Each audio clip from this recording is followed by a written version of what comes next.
যখন তুমি নিজের রক্তের মানুষের দ্বারা কষ্ট পাবে, তখন তুমি একবার নবী ইউসুফ আলাইহিস সালামের কথা মনে করো। তিনি কিভাবে নিজের ভাইয়ের দ্বারা প্রতারিত হয়েছিল। যখন তোমার বাবা মা না বুঝে তোমার বিরুদ্ধাচরণ করে, তখন নবী ইব্রাহিম আলাইহিস সালামের কথা মনে করো।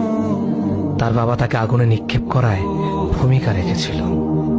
যখন তুমি সমস্যা থেকে পরিত্রাণের জন্য কোনো পথ পাবে না, তখন ইউনুস আলাইহিস সালামের কথা ভেবো।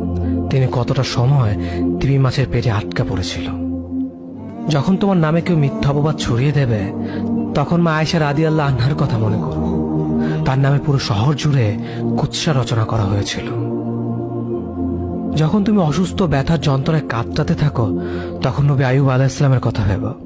তিনি ভয়ঙ্কর এক ভাইরাসজনিত রোগে আক্রান্ত হয়ে তোমার থেকে বেশি কষ্ট পেয়েছিল। যখন তুমি দিনের কোনো বিধান নীতিতে যুক্তি খুঁজে পাও না, তখন নবী নূহ আলাইহিস সালামের কথা ভেবো। তিনি কোনো প্রশ্ন ছাড়াই মরুভূমিতে নৌকা তৈরি করেছিল।